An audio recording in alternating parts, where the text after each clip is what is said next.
하나님의 은혜와 평강이 여러분과 함께 하기를 원합니다. 사람은 누구나 가장 높은 정상을 향한 소망이 있습니다. 그래서 공부하는 학생도, 사업하는 기업가도, 운동하는 경주자도 정상을 향해 열심히 다름박질합니다.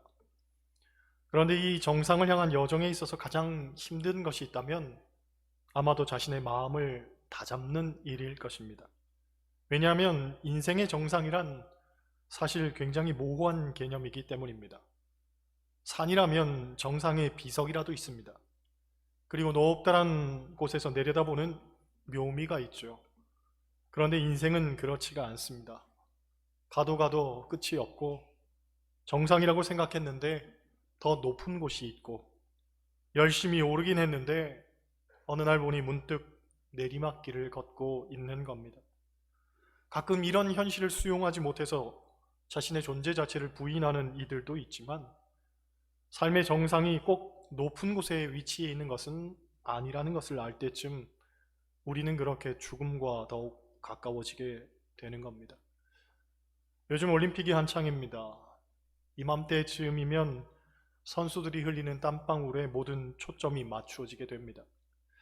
예전에 김연아 선수가 금메달 땄을 때 기자가 그녀에게 이런 질문을 했습니다. 김연아 선수는 가장 힘들었을 때가 언제입니까? 물었더니 그녀가 골똘히 생각을 하다가 이렇게 대답을 했습니다. 특별히 가장 힘들었을 때를 꼽을 수는 없고 솔직히 항상 힘들었습니다.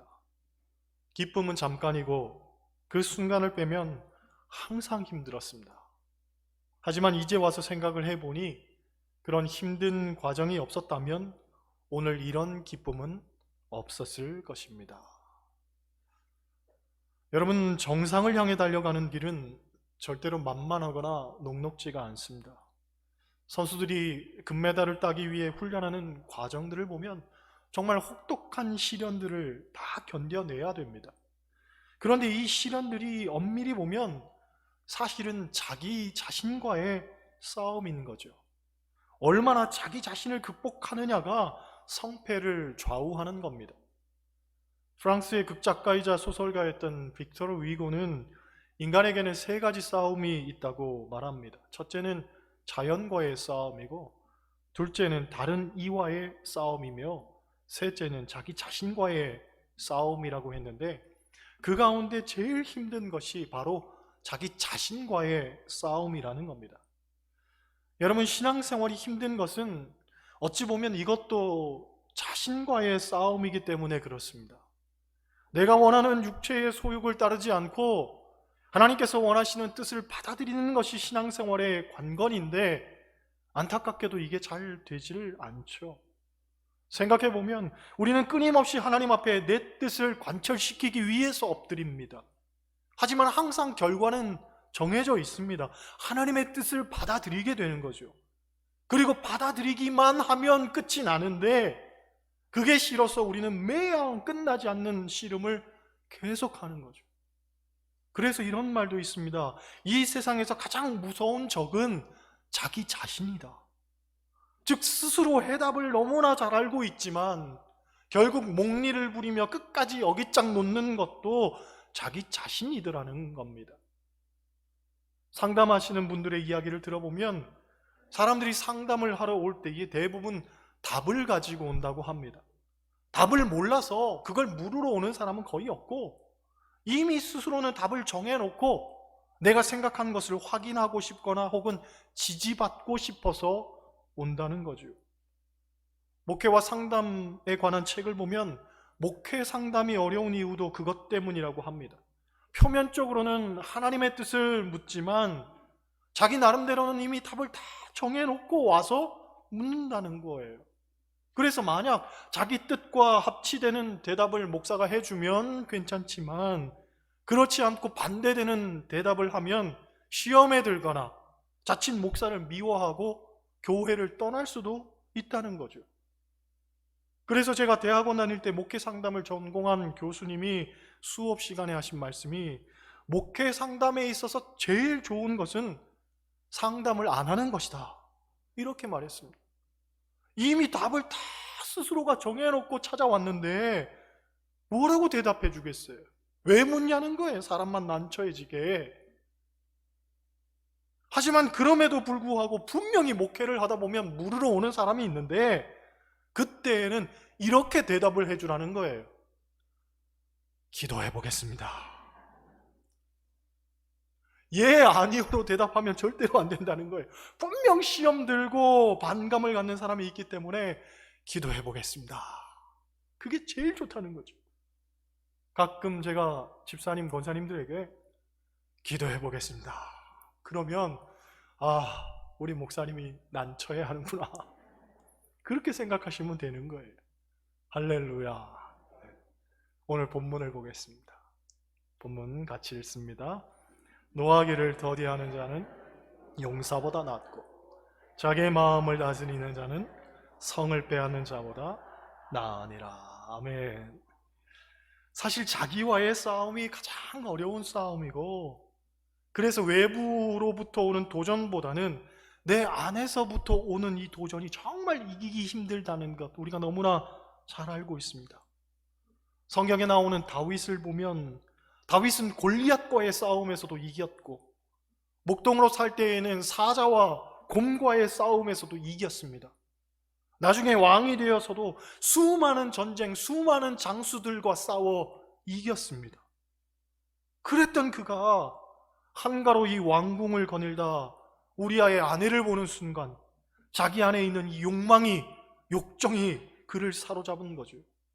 한 번만 뿌리치면 되는데 그걸 못해서 다윗은 정욕에 붙들려 남의 아내를 간음하는 그런 죄를 저지르고 말았던 거죠. 결국 다윗은 외부로부터의 싸움은 백전백승이었지만 나 자신과의 싸움에서는 단 한 번조차도 이기지를 못하고 무너졌던 겁니다. 어찌 보면 기독교 역사도 마찬가지죠. 초대교회 성도들은 로마의 이 외적 박해를 꿋꿋하게 잘 견디며 목숨까지도 내어줄 각오로 복음을 전파했습니다. 그런데 오히려 기독교가 로마의 국교가 되자 그들은 내부에서부터 부패하기 시작했습니다. 즉 외부에 있는 적과의 싸움에서는 잘 이겼지만 내부에 있는 적, 곧 자신과의 싸움에서는 이기지를 못하고 결국 기독교는 중세 암흑기를 맞이하게 되는 결과를 낳았던 겁니다. 그렇습니다. 우리가 시험을 당하는 가장 큰 요인은 결국 자기와의 싸움에서 졌기 때문입니다. 혹자는 남을 탓하고 환경을 탓하고 상황을 탓하지만 가장 근본적 문제는 나 자신과의 싸움에서 진 거예요. 내 마음을 다잡지를 못했던 겁니다. 그게 핵심인 거죠.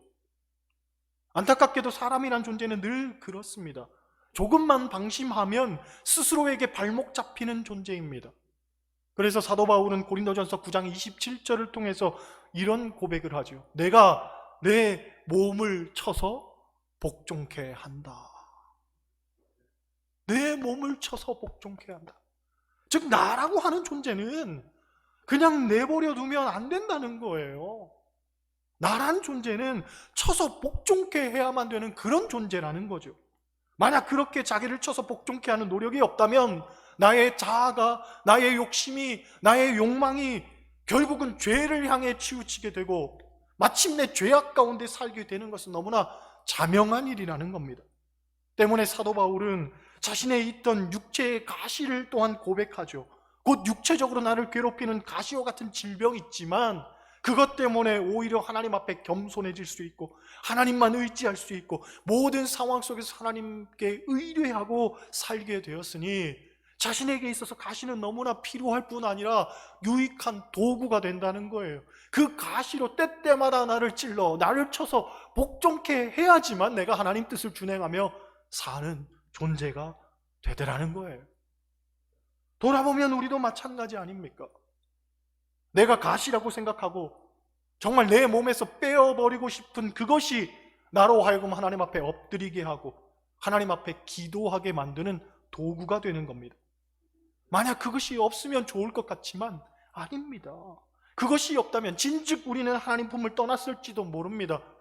또 혹은 누구보다 목이 뻣뻣한 백성으로 살며 교만으로 점철된 인생으로 살았을지도 모릅니다. 그러므로 신앙생활은 자기 훈련, 자기 연단이라고 규정할 수 있습니다. 그리스도인에게 있어서 가장 중요한 것이 있다면 바로 자기 자신과의 싸움인 거죠. 그런데 안타깝게도 오늘날 그리스도인들의 문제는 자기와의 싸움에서는 늘 고꾸라지면서도 애꿎은 다른 사람과의 싸움에서만 이기려고 안간 힘을 쓴다는 거죠.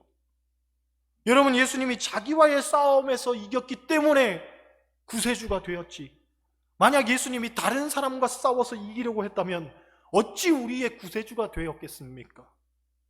만약 예수님이 십자가 위에서 너무 고통스러워서 자기 자신과의 싸움을 스스로 포기하고 내려왔다면 아마 그분은 만민의 구세주가 되지 못했을 겁니다. 그러므로 우리도 예수님처럼, 또 사도 바울처럼 자기를 쳐서 복종시키는 끊임없는 자기 연단이 필요합니다. 문제는 타인이 아닙니다. 나 자신입니다. 다른 사람 이겨먹으려고 하지 말고 내가 먼저 변해야 됩니다.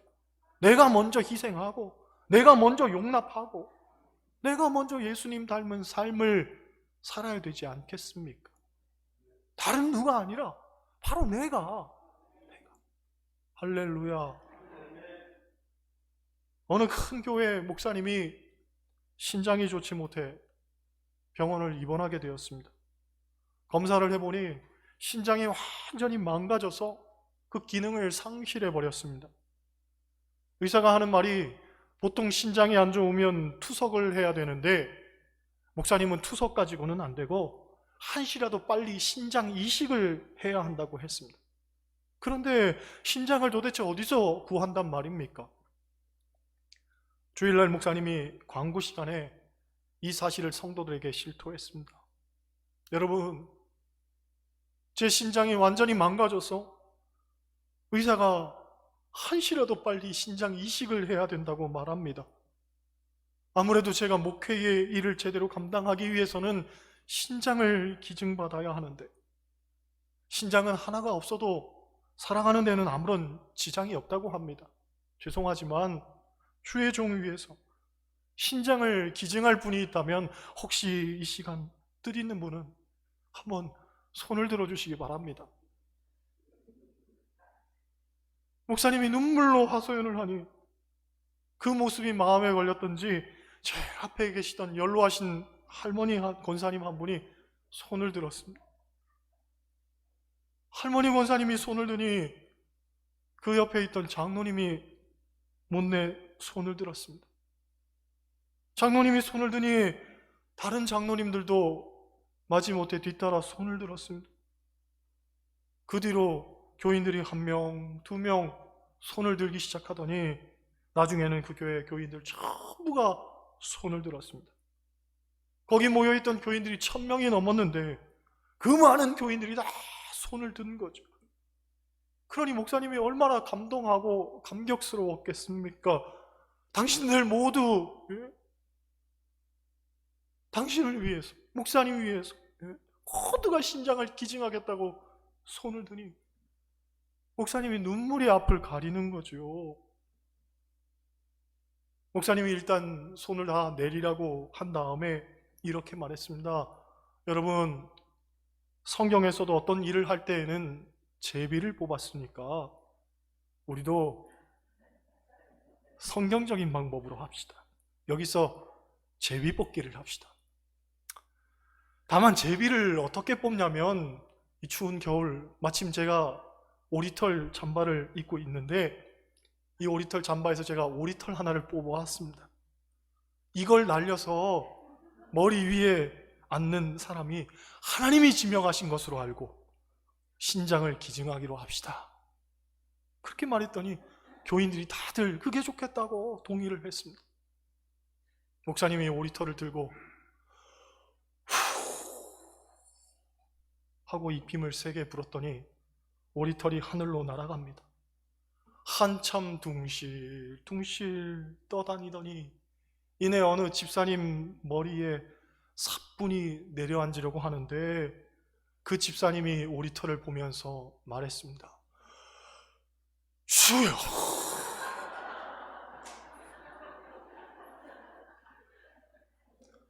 그랬더니 이번에 오리털이 다시 하늘로 날아가서 떠다니더니 이번에 어느 장로님 머리 위에 앉으려고 했습니다.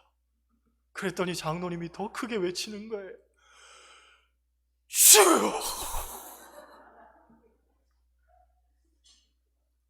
다시 오리털이 날아가지고 둥실둥실 떠다니다가 이번에 중간에 있는 권사님 머리 위에 앉으려고 하는데 이 권사님이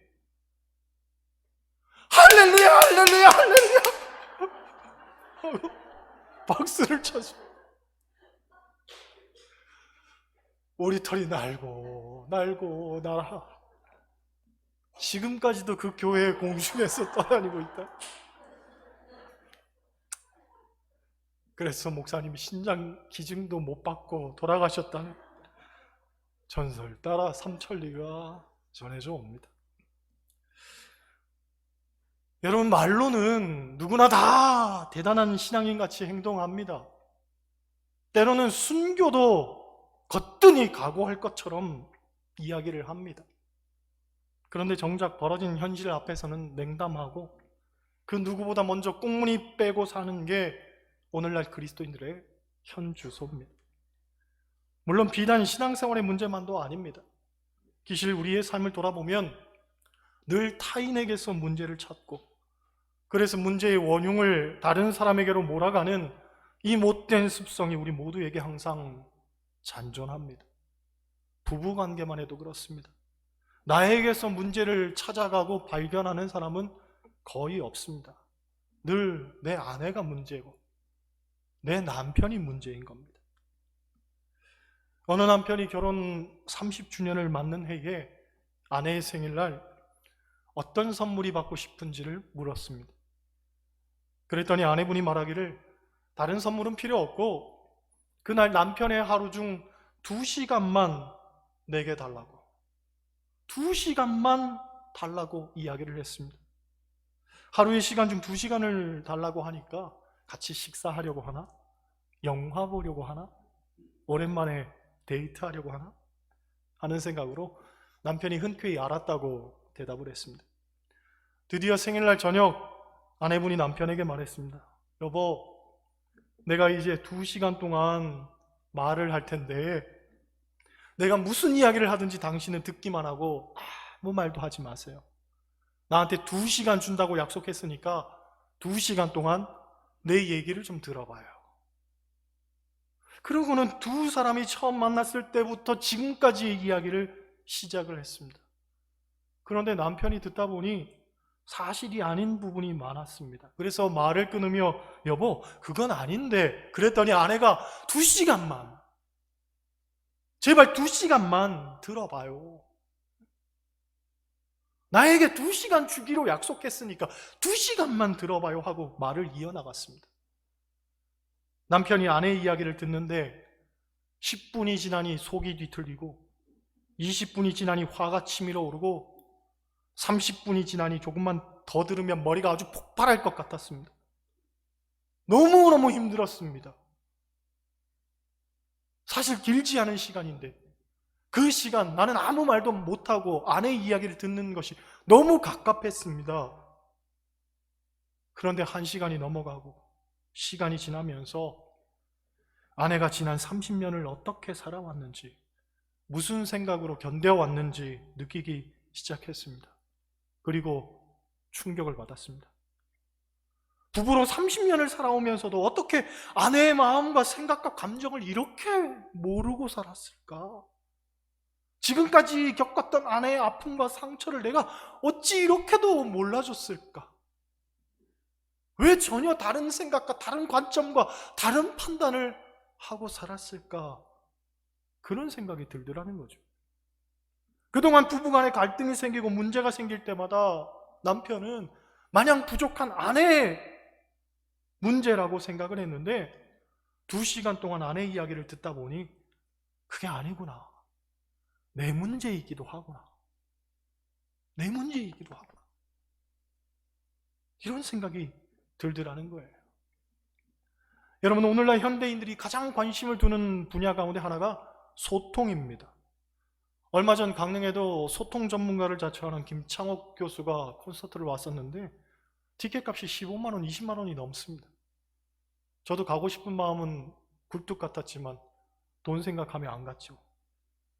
2시간 남짓하는 그의 이야기를 들으려고 그 비싼 값을 치르고서 사람들이 찾아간다는 것. 일면 얼마나 소통이 안 되면 그렇게라도 사람들이 해결책을 갈구하겠습니까? 실제 오늘날 부부 사이의 소통이 정말 안 된다고 합니다. 소위 불통이죠. 김창옥 교수는 소통이 안 되는 이 불통이 오면 고통이 온다고 그랬어요. 불통은 고통을 수반한다는 거예요. 왜 불통이냐? 결국 문제의 원인을 남에게서 찾기 때문입니다. 내 아내가 문제고 내 남편이 문제다라는 생각 때문입니다. 하지만 아닙니다. 정말 해결책을 원한다면 내 입을 닫고 상대방의 이야기를 2시간만이라도 들어보시기 바랍니다.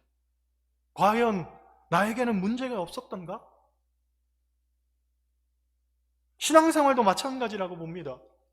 늘 나는 잘하고 있는데 다른 교인들이 문제라고 생각하면 그렇게 생각하는 그 생각이 정말 문제인 거죠. 신앙생활은 다른 게 아니잖아요. 나는 죽고 예수로 사는 것, 내 생각은 버리고 하나님 생각을 받아들이는 것, 나는 늘 부족하고 죄인이라는 이 생각, 이게 먼저 앞서야 된단 말이죠. 언제부터 우리에게 남을 재단하고 남을 평가하는 그런 능력을 하나님께서 주셨습니까? 그건 내가 할 일이 아닙니다. 이것은 세상을 대하는 교회의 자세에 있어서도 똑같이 적용된다고 저는 생각합니다.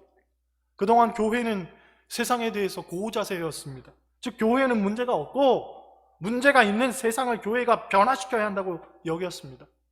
그런데 오늘날 사회학자들은 정작 교회가 세상의 골칫덩어리가 되고 있다고 말합니다. 그리고 교인들이 세상의 몽리로 골마가고 있다고 이야기를 하죠. 여러분 과연 누가 문제입니까? 누가 문제입니까? 늘 나는 책임으로부터 자유로운 사람입니까?